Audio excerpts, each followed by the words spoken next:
दोस्तों, आपने महाभारत काल या रामायण काल में बहुत सारे सीरियलों में आपने देखा होगा ब्रह्मास्त्र के बारे में कि ब्रह्मास्त्र क्या है। जब ब्रह्मास्त्र चलता था तो पूरा जो है पृथ्वी हिल जाया करती थी, भूकंप आ जाया करते थे और पूरी जो पृथ्वी पर जो भी लोग रहते थे वो सभी जो है भयभीत हो जाया करते थे। ब्रह्मास्त्र को समझने के लिए हमें समझना पड़ेगा वर्तमान काल में हाइड्रोजन बम को या परमाणु बम को। और परमाणु बम की तरह ही हुआ करते थे क्या ब्रह्मास्त्र। क्या ब्रह्मास्त्र उस समय क्या वैज्ञानिक इतने डेवलप थे, क्या विज्ञान इतनी उन्नत थी, क्या इतनी परिष्कृत थी कि आज की जो साइंस है उसकी बराबरी कर सके। तो दोस्तों, आपको इसका जवाब मिलेगा हाँ। क्योंकि जब हम पहले की चीजों को देखते हैं, चाहे आप पहले की इमारतों को देख लीजिए, पहले के आयुर्वेद के ज्ञान को देख लीजिए, पहले की जो जीवन पद्धति है उसको देख लीजिए, या पहले के आप चाहे दिल्ली में रखे लोहे स्तंभ की बात कर लीजिए, बहुत सारे अनंत ऐसे उदाहरण आपको मिलेंगे जहां से आपको ये मानना पड़ेगा कि वास्तव में पहले की जो विज्ञान है, ये पहले के जो साइंटिस्ट है, हमारे ऋषि मुनि जो हैं, वो बहुत आगे थे हमारे आज के इस ज्ञान से। तो हमें ब्रह्मास्त्र को समझने के लिए हाइड्रोजन बम या परमाणु बम को समझना पड़ेगा, परमाणु बम को समझने के लिए हमें परमाणु को समझना पड़ेगा। नमस्कार दोस्तों, जय श्री कृष्णा। आज हम बात करेंगे यहाँ पर परमाणु के बारे में। परमाणु क्या है, परमाणु के मूलभूत कण क्या हैं, इलेक्ट्रॉन, प्रोटॉन, न्यूट्रॉन क्या है, कैसे कैसे यहाँ से प्रश्न आते हैं और इन चीजों को हम कैसे अच्छे से याद करें कि एग्जाम टेबल तक हम इनको ले जाएं। इसी उम्मीद से हम यहाँ पर पढ़ते हैं आज परमाणु। दोस्तों, परमाणु के बारे में एक समय यह था जब यह कहा जाता था कि परमाणु वह सूक्ष्मतम कण है जिसे दरअसल और अधिक नहीं बांटा जा सकता। मतलब परमाणु के बारे में यह कहा जाता था कि परमाणु क्या है, अविभाज्य कण है जिसे और अधिक नहीं बांटा जा सकता। लेकिन बाद में देखा गया कि परमाणु को हम इलेक्ट्रॉन, प्रोटॉन, न्यूट्रॉन उनमें हम डिवाइड कर सकते हैं, या मैं कहूं कि परमाणु के अंदर इलेक्ट्रॉन, प्रोटॉन, न्यूट्रॉन है। जब परमाणु के अंदर ये तीनों चीजें हैं, इसका मतलब परमाणु जो है सबसे छोटा नहीं है, या हम ये नहीं कह सकते उसे डिवाइड नहीं कर सकते। वर्तमान में जो परमाणु की परिभाषा है, हम ये कहेंगे वह सूक्ष्मतम कण जो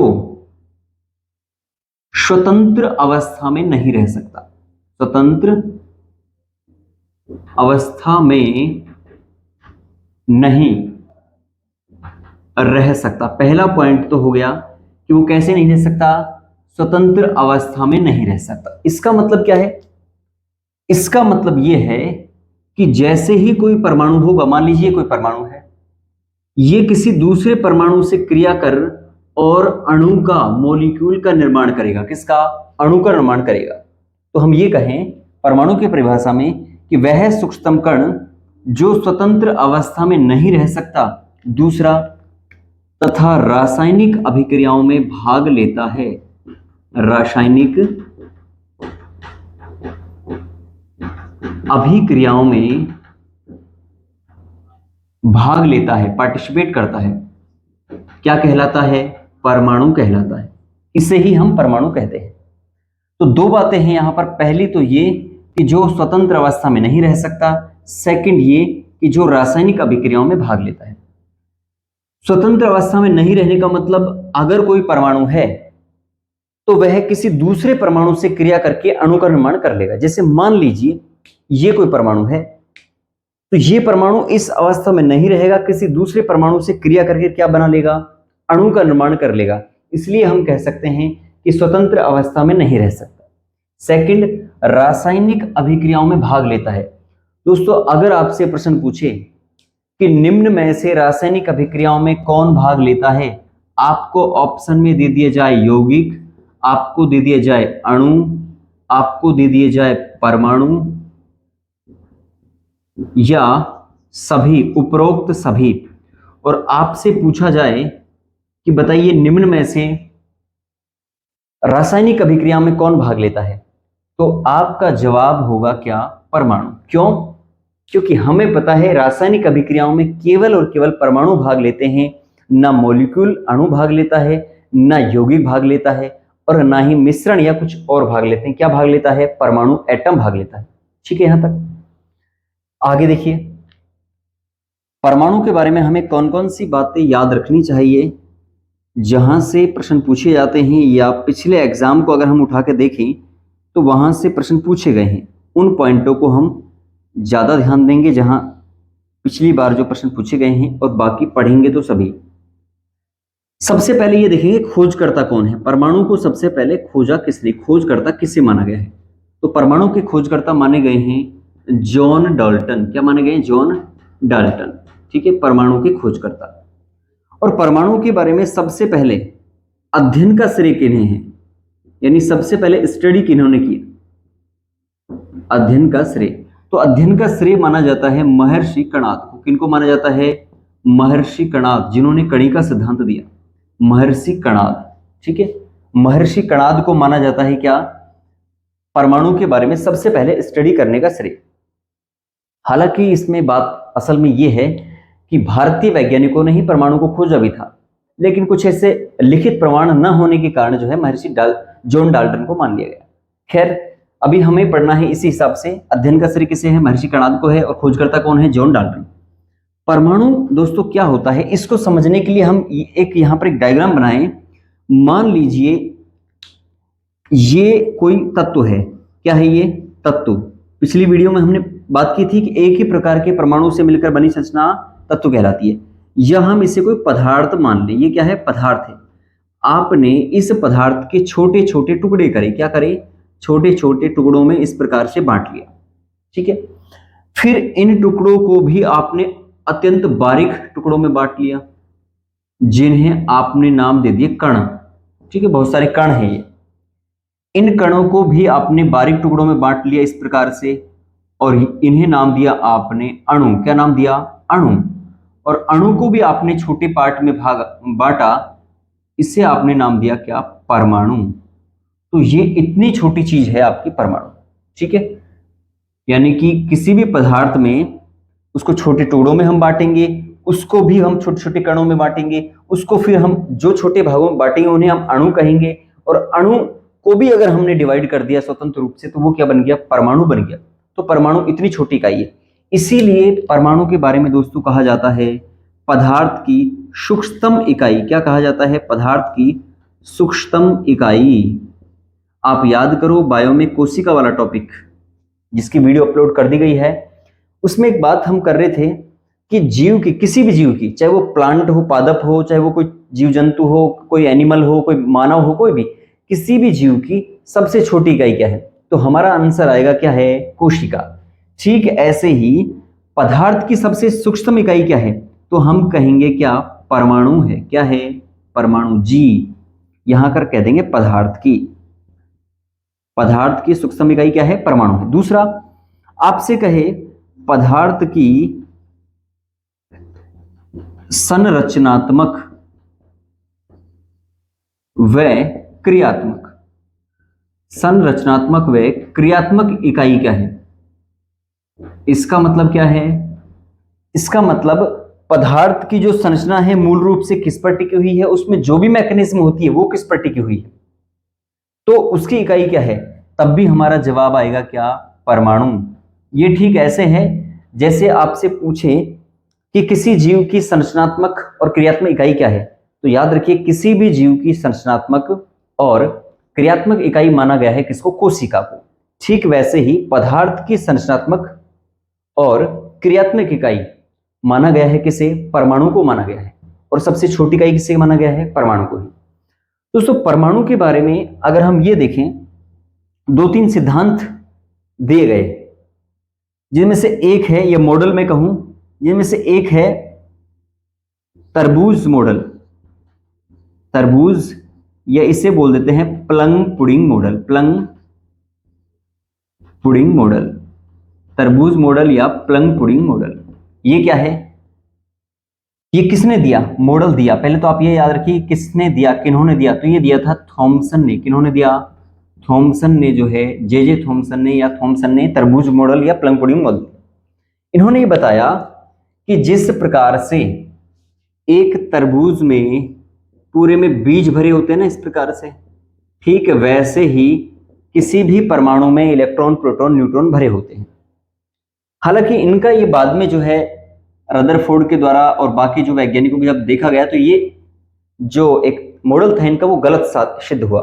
ठीक है, तरबूज मॉडल और प्लम पुडिंग मॉडल क्या है? प्लम पुडिंग भी जिस प्रकार से घेवर होती है ना मिठाई, ऐसे ही प्लम पुडिंग एक मिठाई है जिसमें क्या होता है, ड्राई फ्रूट्स लगे होते हैं। तो जैसे प्लम पुडिंग में ड्राई फ्रूट्स लगे होते हैं वैसे ही इलेक्ट्रॉन प्रोटॉन न्यूट्रॉन होते हैं, ये बताया था किसने? थॉमसन ने।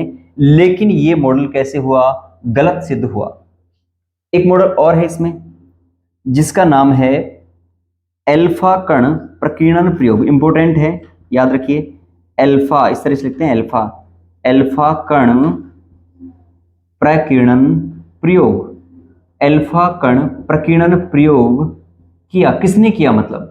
तो याद रखिए दोस्तों, अल्फा कण प्रकीर्णन प्रयोग किया था रदरफोर्ड ने। किसने किया जी? रदरफोर्ड ने किया। रदरफोर्ड ने अल्फा कण प्रकीर्णन प्रयोग किया।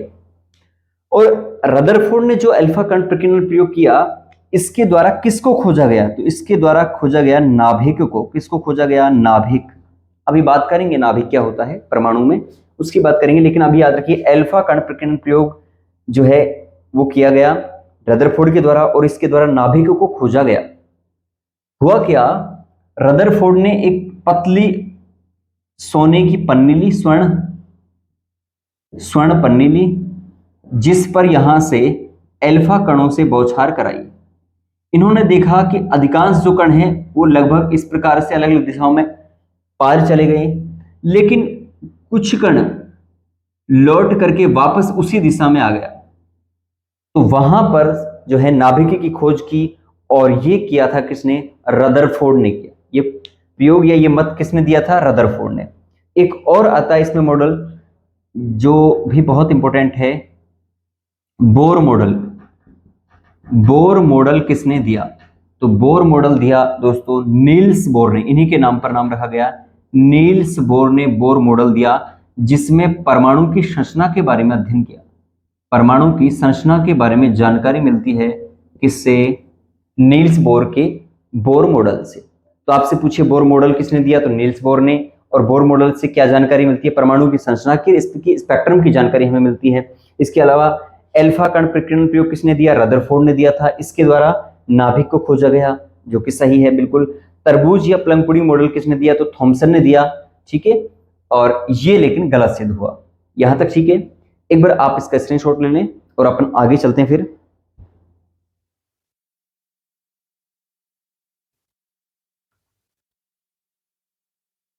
ये टॉपिक काफी इंपॉर्टेंट रहता है दोस्तों। देखा गया है कि अलग अलग लेवल के एग्जाम में केमिस्ट्री में अगर प्रश्न आते हैं यहां से, तो इस टॉपिक से काफी प्रश्न आए हुए हैं। आप परमाणु की बात करो, इलेक्ट्रॉन की, प्रोटॉन की, न्यूट्रॉन की, परमाणु क्रमांक की, द्रव्यमान संख्या की, द्रव्यमान संख्या परमाणु क्रमांक में क्या अंतर है, उन सभी की बात हम यहाँ पर करेंगे और यहाँ से प्रश्न पूछते भी हैं। तो एक बार ये हो गया। अब आगे चलते हैं हम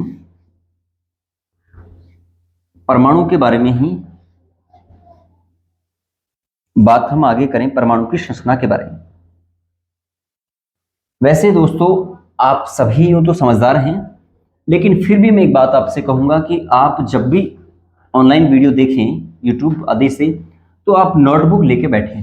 क्योंकि बिना नोटबुक से आप समझें कि केवल हम वीडियो देख लें लेट करके या जो है आराम से बैठे हुए इस प्रकार से और हम याद कर लेंगे, तो बहुत ज़्यादा फायदा उससे नहीं होगा। कारण ये है कि जब हम लिखते हैं तो हमारी पूरी ज्ञानेंद्रियां वहां पर काम करती है और हम एक्टिव होकर लिखते हैं, आलस्य नहीं आता, प्रमाद नहीं होता। लेकिन अगर हम सोते हुए बैठे हुए देखेंगे तो हम उसको समझ नहीं पाएंगे, वो लाभ हमें नहीं मिलेगा। और निश्चित रूप से स्टडी जब करते हैं, अध्ययन करते हैं, तो अध्ययन की एक तपस्या है और तपस्या में मेहनत तो लगती है। अगर आपकी मेहनत नहीं लग रही, इसका मतलब आप तपस्या नहीं कर रहे हो। ठीक है, तो नोटबुक लेके बैठे। आगे चलते हैं हम परमाणु की संरचना। परमाणु की संरचना दोस्तों, परमाणु की संरचना को समझने के लिए हम यहां पर एक छोटी सी कहानी की चर्चा करेंगे, जिससे जो पूरी तरह से यहां से जुड़ी हुई है, आपके लिए बहुत काम की। आप उस कहानी के माध्यम से इसको पूरी तरह से याद रखेंगे। हुआ क्या दोस्तों, दो दोस्त थे, एक का नाम था प्रवीण, एक का नाम क्या था? प्रवीण। इस कहानी को याद रखना, इसमें से ही सारी चीजें क्लियर करेंगे। एक का नाम था प्रवीण और एक का नाम था क्या? नवीन। नवीन और प्रवीण ये दोनों क्या थे? ये दोनों मित्र थे, दोस्त थे। जैसे आप ये आपके बहुत गहरे दोस्त। साथ साथ इन्होंने पढ़ाई पूरी की। पढ़ाई पूरी करने के बाद इनके माता पिता ने कहा कि भाई अब आपकी जो है बीएससी वगैरह बीए वगैरह आपकी कंप्लीट हो गई है, ग्रेजुएशन आपकी हो गई है, तो अब जॉब लगनी चाहिए। तो उन्होंने कहा कि पिताजी दरअसल आज के समय में क्या है, जॉब ऐसे नहीं लगती है।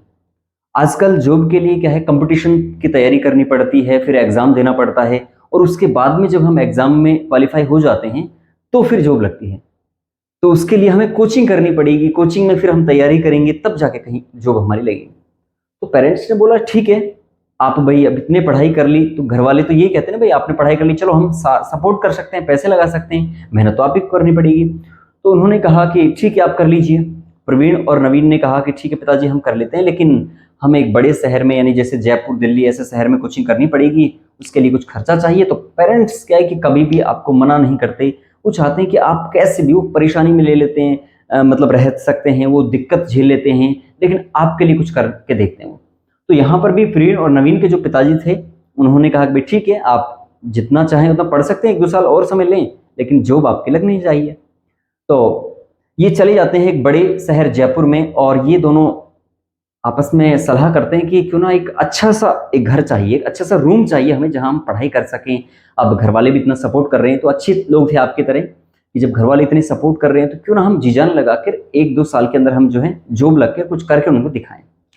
तो चले जाते हैं जयपुर शहर में, और जयपुर शहर में जाकर के ये एक व्यक्ति से मिलते हैं, मकान मालिक से। उनसे कहते हैं कि साहब हमें क्या है कि एक ऐसा रूम चाहिए जहां पर हम दोनों पढ़ाई करें, और हमें एक रूम ऐसा चाहिए जहां पर कोई किसी तरह से कोई डिस्टर्बेंस नहीं हो, हम आराम से वहां पर अध्ययन कर सकें और किसी प्रकार से कोई लोग हमें परेशान ना करें। तो उन्होंने कहा भाई बिल्कुल आपको ऐसा रूम मिल जाएगा। इन्होंने कहा देखो पैसे की आप टेंशन मत करना, पैसे आप जितने कहोगे उतने हम दे देंगे, लेकिन रूम ऐसा मिलना चाहिए जैसे हमें चाहिए, फुल फैसिलिटी हो वहां पर, कोई दिक्कत वहां पर नहीं हो। और हमारी 2 शर्त भी है। शर्त ये है, एक तो पहली शर्त तो ये है कि हम रूम के अंदर पढ़ रहे हैं, सो रहे हैं, खा रहे हैं, पी रहे हैं, क्या कर रहे हैं, आप ताका झांकी नहीं करोगे। उन्होंने कहा भाई ठीक है हमें इससे क्या मतलब, आप पढ़िए लिखिए जो भी है, हमें तो टाइम पे रेंट चाहिए।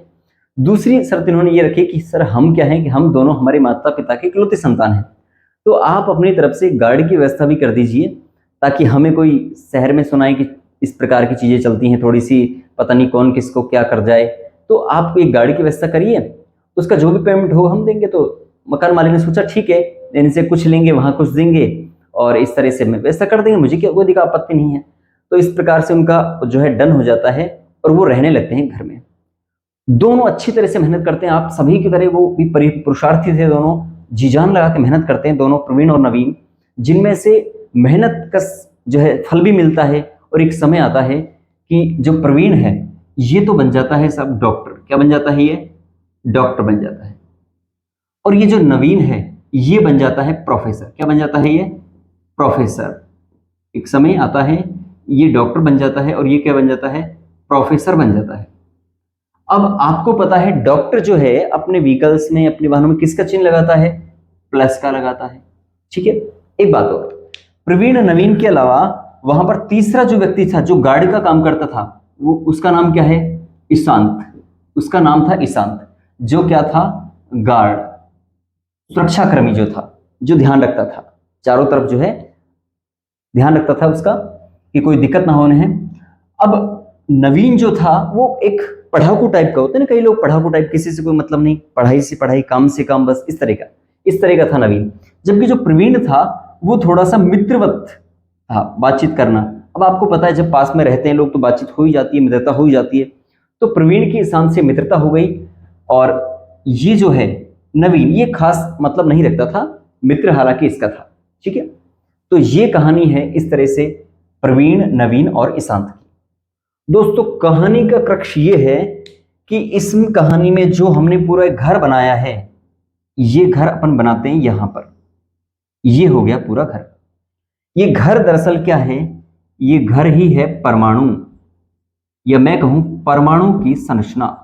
ये घर क्या है, पूरा परमाणु है एक तरह से, ठीक है। और इसमें मध्य में जो रूम है जिसमें प्रवीण और नवीन दो दोस्त रहते थे, ये दरअसल क्या है, इनका कमरा है जिसे हम नाभिक बोलते हैं। बेडरूम, किचन, सब कुछ इनका यही था, नाभिक जिसे बोलते हैं। और इस नाभिक में यानी कि इस रूम में कौन दो दोस्त रहते थे, एक तो प्रवीण और एक नवीन। प्रवीण का मतलब हो गया कौन सा? प्रोटॉन। और नवीन का मतलब दोस्तों हो गया कौन सा? न्यूट्रॉन। तो प्रोटॉन और न्यूट्रॉन दो दोस्त यहां पर रहते थे, ठीक है, प्रोटॉन और न्यूट्रॉन। इसके अलावा जो इलेक्ट्रॉन, ये हो गया इलेक्ट्रॉन, यानी जो ईशान थे वो चारों तरफ क्या लगाता था? चक्कर लगाता था, यानी ये हो गया आपका इलेक्ट्रॉन। अब एक बात बताइए, प्रोटॉन यानी कि प्रवीण कौन सा चिन्ह है? डॉक्टर किस चीज का चिन्ह लगाते हैं? प्लस का। तो क्या चिन्ह है इसके ऊपर? प्लस, ठीक है। नवीन ये न्यूट्रल है, ना इस पर प्लस है ना माइनस है, यानी उदासीन है। और इलेक्ट्रॉन इस पर है माइनस। दोनों में आकर्षण किन में होगा? न्यूट्रॉन प्रोटॉन में या न्यूट्रॉन इलेक्ट्रॉन में? तो हम कहेंगे प्रोटॉन और इलेक्ट्रॉन में क्या होगा? आकर्षण बल पाया जाएगा। क्या होगा इनमें? आकर्षण बल। इन दोनों में आकर्षण, मित्रता थी ना इन दोनों की, तो आकर्षण बल। क्या ये इलेक्ट्रॉन मध्य जा सकता है कि नाभिक में? नहीं जा सकता, क्योंकि इनकी शर्त क्या थी? कोई भी अंदर नहीं आएगा। क्या ये प्रोटॉन न्यूट्रॉन बाहर आ सकते हैं क्या? बिल्कुल आ सकते हैं, क्योंकि ये तो बाहर आ सकते हैं, ठीक है। तो ये है यहाँ पर परमाणु की संरचना। आपको इन तीन दोस्तों के माध्यम से इसको याद रखना है, प्रवीण, नवीन, ईशांत। प्रवीण और नवीन दो दोस्त हो गए जो नाभिक के अंदर रहते हैं, और ईशांत जो है निश्चित कक्षाओं में चक्कर लगाता है। यहां तक ठीक है। अब हम पढ़ते हैं इन कणों के बारे में ही। यहां पर हम लिखेंगे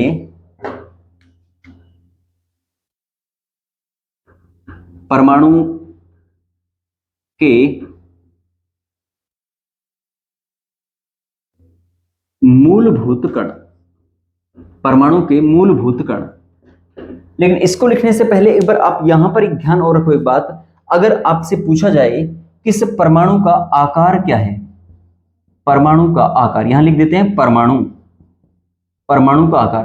तो परमाणु का आकार है 10 की घात -10 मीटर। क्या है? 10 की घात -10 मीटर। -10 का मतलब समझ में आ गया? -10 का मतलब यह है कि आप 1 मीटर के हिस्से कर दो कितने? 1 के पीछे 10 जीरो। कितनी? 10। तो ये हो गई 10 जीरो, यानी 1 2 3 5 6 7, 1 2 3 4 5 6 7 8 9 10, ठीक है। तो इकाई, दहाई, सैकड़ा, हजार, 10,000, लाख, 10 लाख, करोड़, 10 करोड़, अरब, 10 अरब, यानी कि 1 मीटर का 10 अरबवां जो भाग है वह आपके परमाणु के आकार के बराबर होगा। और अगर हम देखें नाभिक का आकार क्या है? नाभिक, नाभिक का आकार, नाभिक का आकार क्या है? तो दोस्तों नाभिक का आकार जाहिर सी बात है परमाणु से और भी ज्यादा छोटा होगा। तो इसका आकार होता है 10 की घात -15 मीटर, ठीक है। 10 की घात -15 मीटर नाभिक का आकार है, और परमाणु का कितना है? 10 की घात -10 मीटर। अब आगे देखिए, यहां पर परमाणु के मूलभूत जो कण हैं उनमें हम चर्चा करते हैं तीनों की, जो अभी हमने बात की। यहां पर सबसे पहले हम यहां पर देखते हैं इलेक्ट्रॉन के बारे में। किसके बारे में? यहां पर हम लिख देते हैं इलेक्ट्रॉन, इलेक्ट्रॉन, ठीक है। फिर हम यहां पर बात करेंगे प्रोटॉन के लिए, प्रोटॉन। और यहां पर हम चर्चा करेंगे न्यूट्रॉन की। जी हां, इसकी, न्यूट्रॉन। याद रखिए, ये जो इलेक्ट्रॉन है, सबसे पहले तो इलेक्ट्रॉन की खोज करता, इलेक्ट्रॉन की खोज किसने की? खोज करने वाले वैज्ञानिक। तो इलेक्ट्रॉन को खोजा जे थॉमसन ने। किन्होंने खोजा? जे थॉमसन ने। कई बार प्रश्न पूछ लेते हैं इलेक्ट्रॉन के खोजकर्ता कौन है, प्रोटॉन के खोजकर्ता कौन है, न्यूट्रॉन के खोजकर्ता कौन है? तो आप कहेंगे जे थॉमसन इलेक्ट्रॉन के हैं। अगर हम प्रोटॉन की बात करें कि प्रोटॉन के खोजकर्ता कौन है, तो इनके खोज करने वाले वैज्ञानिक का नाम है गोल्ड स्टीनर। क्या नाम है? Gold Steiner. न्यूट्रॉन की अगर हम बात करें, न्यूट्रॉन के खोजकर्ता की, तो इनके खोजकर्ता हैं कौन? James Chadwick. क्या नाम है? जेम्स चैडविक ने न्यूट्रॉन को खोजा, जेम्स चैडविक, ठीक है। आगे देखो, जो इलेक्ट्रॉन है उस पर आवेश क्या होता है? आवेश, आवेश का मतलब, आवेश दो प्रकार के होते हैं, धनावेश और ऋणावेश। तो या तो उस पर धनावेश होगा, या ऋणावेश होगा, या उदासीन होगा। तो अगर हम इलेक्ट्रॉन की बात करें, तो इलेक्ट्रॉन पर आवेश होता है ऋणावेश। कैसा होता है? ऋणावेश, यानी ऋणावेशित कण है, यानी कि माइनस चार्ज होता है। अगर हम आवेश में बात कर लें प्रोटॉन में, तो प्रोटॉन होता है एक धनावेशित कण। कैसा होता है? धनावेशित कण, यानी कि इस पर प्लस चार्ज होगा। और अगर हम इस पर आवेश की बात कर लें, इस पर यानी कि न्यूट्रॉन पर, तो यहां पर हो जाएगा ये कैसा? उदासीन। उदासीन यानी कि कोई आवेश इस पर नहीं होता। ठीक है। इलेक्ट्रॉन का जो आवेश का मान है वो कितना होता है? तो होता है 1.6 गुणा 10 की घात -19, और आवेश को मापते हैं कूलाम में, इसलिए यहां पर क्या आ जाएगा? कूलाम। ठीक है। लेकिन माइनस का होगा। प्रोटॉन का आवेश कितना होता है? तो इसका आवेश का जो मान है वो 1.6 गुणा 10 की घात -19 कूलाम होता है। कितना? -19 कूलाम। लेकिन दोस्तों फर्क कितना है? ये प्लस में होता है, ये किस में होता है? माइनस में। ठीक है। अगर हम इसकी बात करें, इसके आवेश की, तो यहां पर लिख देंगे हम आवेश का मान जो है, इसका उदास मान होता है कैसा? शून्य, यानी उदासीन है तो बिल्कुल शून्य है, यानी कि नील है, बिल्कुल जीरो है बिल्कुल आवेश। अगर हम इलेक्ट्रॉन के द्रव्यमान की बात कर दें कि इसका द्रव्यमान मास कितना होगा, मास ऑफ इलेक्ट्रॉन, तो याद रखिए इसका जो द्रव्यमान है वो होगा 9.1 गुणा 10 की घात -31 किलोग्राम। ठीक है, ये होगा इसका मान। और अगर हम बात कर लें प्रोटॉन के द्रव्यमान की, कि प्रोटॉन का द्रव्यमान क्या है, तो आप इनको एक दो बार लिख लिख के जब याद करेंगे तो बड़ी आसानी से याद हो जाएगा। इसका इससे कम है 1.672 गुणा 10 की घात -27 किलोग्राम। अगर हम न्यूट्रॉन की बात करें कि इसका द्रव्यमान कितना है, तो इसका द्रव्यमान लगभग प्रोटॉन के बराबर ही है, 1.675 गुणा 10 की घात -27 किलोग्राम। ठीक है, 27 किलोग्राम। ये है किसका? न्यूट्रॉन का द्रव्यमान। ठीक है, यहां तक। आगे देखिए, अगर हम बात करें यहां पर इलेक्ट्रॉन के बारे में, तो इलेक्ट्रॉन को जो नाम दिया, नाम किसने दिया इलेक्ट्रॉन को? तो एक वैज्ञानिक है जिनका नाम है स्टोर्नी। क्या नाम है? स्टोर्नी। स्टोर्नी ने जो है इलेक्ट्रॉन को नाम दिया। अगर हम प्रोटॉन की बात करें तो इसको नाम दिया था किसने? रदरफोर्ड ने। किसने दिया? रदरफोर्ड ने नाम दिया। और अगर इसको हम नाम की बात करें तो न्यूट्रॉन को नाम जो है जेम्स चैडविक ने ही दिया। ऐसा जरूर नहीं है कि इसको अलग से कोई नाम दे, ये है इसमें। दोस्तों इलेक्ट्रॉन के बारे में ये याद रखिए कि इलेक्ट्रॉन एक स्थायी कण है। कैसा है? स्थायी कण है। ठीक है। और इलेक्ट्रॉन के आधार पर ही जितने भी किसी भी पदार्थ के जो रासायनिक गुण हैं, रासायनिक गुणों का निर्धारण, रासायनिक गुणों का जो निर्धारण होता है ना, वो इलेक्ट्रॉन के द्वारा होता है, ना तो प्रोटॉन के द्वारा होता है ना न्यूट्रॉन के द्वारा। आपसे पूछे किसी भी तत्व का, जैसे हाइड्रोजन है, हीलियम है, ऑक्सीजन है, सल्फर है, किसी भी तत्व का या किसी भी पदार्थ का रासायनिक जो गुणधर्म है वो किससे निर्धारित होता है? तो आपका जवाब होगा किससे? इलेक्ट्रॉन से। ठीक है, किससे? इलेक्ट्रॉन से। इसके अलावा आपसे पूछे सबसे हल्का कण कौन सा है, तो आप कहेंगे सबसे हल्का, सबसे हल्का या छोटा कण कौन सा है, तो आपका जवाब होगा कौन सा? प्रोटॉन जो है सबसे हल्का, ये सबसे छोटा कण है। ठीक है। इसके अलावा आपसे कहे कि प्रोटॉन कहां पर होते हैं, तो आप कहेंगे ये कहां पर होता है? नाभिक में होता है। कहां पर? नाभिक में। न्यूट्रॉन कहां पर होता है? ये भी होता है नाभिक में। अभी हमने पढ़ा है ना परमाणु सिस्टम में, प्रोटॉन भी नाभिक में और न्यूट्रॉन भी नाभिक में। और इलेक्ट्रॉन कहां पर होता है? तो इलेक्ट्रॉन होता है निश्चित कक्षाओं में। कहां पर होता है? निश्चित कक्षाओं में चक्कर लगाता है। इस तरह से निश्चित कक्षाओं में ये चक्कर लगाता है। जितना बड़ा परमाणु होगा उतना ज्यादा इलेक्ट्रॉन होंगे इसमें। तो ये निश्चित कक्षाओं में चक्कर लगाते हैं। और जो है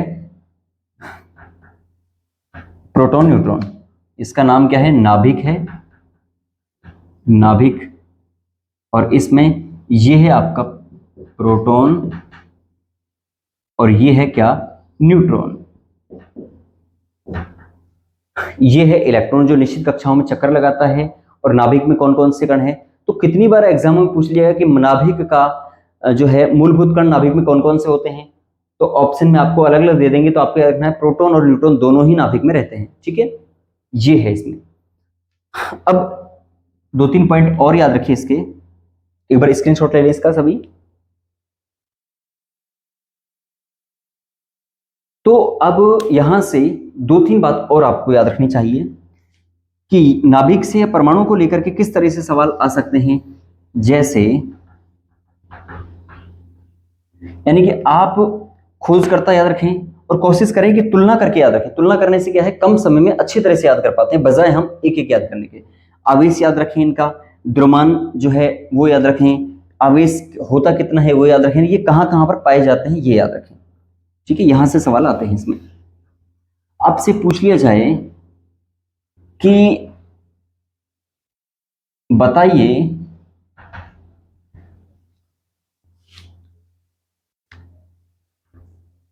किसी भी परमाणु का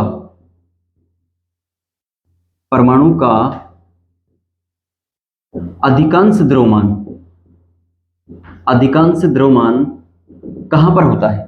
तो ये पूरा परमाणु है, इस परमाणु का ज्यादा से ज्यादा जो द्रव्यमान है, जो मास होगा वो कहां पर होगा, केंद्र में होगा, चारों तरफ होगा, परिधि में होगा, केंद्र के ठीक बाहर होगा, कहां होगा। तो हम कहेंगे केंद्र में होगा। कहां पर, केंद्र में। या ऑप्शन अगर नाभिक में आए तो भी हम क्या कहेंगे, नाभिक में होगा। कहां पर, नाभिक में होगा, क्योंकि नाभिक में क्या है, प्रोटॉन और न्यूट्रॉन है, तो दोनों कण यहां पर है, इसलिए किसी भी परमाणु का जो द्रव्यमान है वो नाभिक में होगा, क्योंकि नाभिक के द्वारा ही द्रव्यमान बनती है, या परमाणु द्रव्यमान या द्रव्यमान संख्या जो है प्रोटॉन और न्यूट्रॉन से बनता है, इसलिए हम कहेंगे परमाणु का अधिकांश द्रव्यमान कहाँ है, केंद्र में या नाभिक में होगा। ठीक है, यहां पर आगे देखो, आपसे पूछे कि परमाणु क्रमांक क्या होता है। परमाणु क्रमांक, अब ये इंपॉर्टेंट पॉइंट है, बहुत ध्यान समझिए इसको। परमाणु क्रमांक क्या है, परमाणु क्रमांक को एटॉमिक नंबर बोलते हैं, या इसी का एक नाम और है, या करके हम लिख दें, या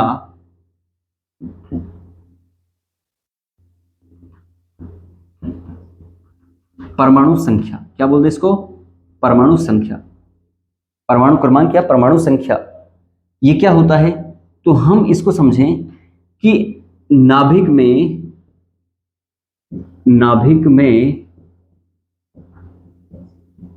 प्रोटॉनों की संख्या बराबर होती है किसके, परमाणु क्रमांक के या परमाणु संख्या के।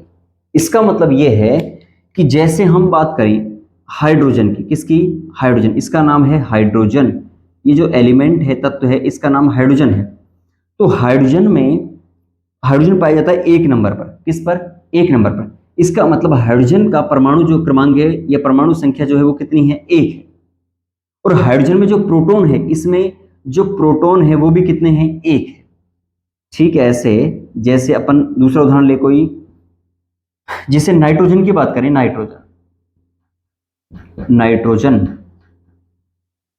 नाइट्रोजन को हम लिखते हैं N से। ठीक है, नाइट्रोजन 7 नंबर पर पाया जाता है आवर्त सारणी में, या हम कहें नाइट्रोजन का परमाणु क्रमांक 7 है। तो आपसे पूछे नाइट्रोजन में प्रोटॉनों की संख्या कितनी है, प्रोटॉनों की संख्या, तो आप कहेंगे नाइट्रोजन कितने नंबर पर है, 7 नंबर पर। तो परमाणु क्रमांक जो होगा, जो परमाणु क्रमांक 7 इसका परमाणु क्रमांक है, इसका मतलब इसमें प्रोटॉनों की संख्या भी कितनी होगी, संख्या भी 7 ही होगी। यानी जो तत्व हम आवर्त सारणी पढ़ते हैं, आवर्त सारणी में 1 से लेके 118 तक जो भी तत्व हैं, उन सबको IUPAC ने, एक संस्था है केमिस्ट्री के लिए जो काम करती है, उन्होंने बिल्कुल फिक्स किया हुआ है। तो जो तत्व जितने नंबर पर है उतने ही पर ही रहेगा, हम अपनी मर्जी से ना तो उसको कम कर सकते हैं ना ही ज्यादा। जैसे ऑक्सीजन है 8 नंबर पर है तो 8 पर ही रहेगी, नाइट्रोजन है 7 पर है तो 7 पर ही रहेगा, कैल्शियम 20 पर है तो 20 पर रहेगा। तो नाइट्रोजन जैसे 7 नंबर पर है तो परमाणु क्रमांक कितना हो गया, 7। तो वहां पर प्रोटॉनों की संख्या भी कितनी हो गई, 7 ही रहेगी। ठीक है, ये समझ आ गया परमाणु क्रमांक क्या है, नाभिक में प्रोटॉनों की संख्या। अब प्रश्न आपको दे दिया कि बताइए परमाणु क्रमांक किसके बराबर होता है, प्रोटॉनों की संख्या के, न्यूट्रॉनों की संख्या के, इलेक्ट्रॉनों की संख्या के, या प्रोटॉन और इलेक्ट्रॉनों की संख्या के। तो आप कहेंगे किसके, नाभिक में प्रोटॉनों की संख्या के समान या बराबर होता है। ठीक है, ये पॉइंट क्लियर है, उतार लीजिए। पर दूसरा आपसे पूछा जाए यहां पर सेकंड पॉइंट कि बताओ परमाणु भार क्या है, परमाणु भार। या इसी को बोल दें द्रव्यमान संख्या, एटॉमिक मास या एटॉमिक नंबर। ठीक है, द्रव्यमान संख्या या परमाणु भार क्या है? तो आप कहेंगे परमाणु भार या द्रव्यमान संख्या जो है क्या होती है, नाभिक में प्रोटॉन व न्यूट्रॉनों की संख्या या योग भी कह सकते हैं, या योग, इनका जोड़ जो है।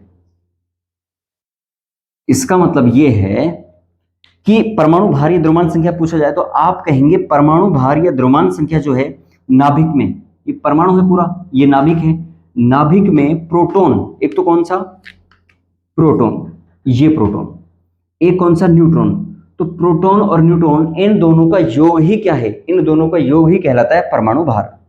ठीक है, जैसे हम ऑक्सीजन की बात करते हैं, किसकी, ऑक्सीजन, इसको बोलते हैं ऑक्सीजन। परमाणु भार को दोस्तों याद रखना, हमेशा जो है ऊपर लिखते हैं यहां पर, तो इसका जो परमाणु भार है वो होता है 16, कितना, 16, परमाणु क्रमांक होता है 8। तो ये जो परमाणु भार है ये किसके बराबर होता है, तो हम कहेंगे परमाणु भार जो है वो एक तो बराबर होता है किसके, यहां लिखेंगे परमाणु भार बराबर में प्रोटॉन प्लस में क्या, न्यूट्रॉन, हम यहां लिख सकते हैं प्रोटॉन प्लस में न्यूट्रॉन, इन दोनों का योग होता है।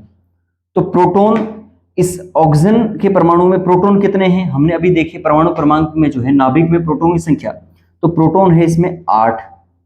ठीक है, और परमाणु भार क्या है, 16 है, तो 8 ही न्यूट्रॉन हो गए, तो 8 और 8 16, यानी कि इसमें प्रोटॉन भी 8 है, न्यूट्रॉन भी 8 है। इस तरह से इसका परमाणु भार जो है वो कितना है, 16 है।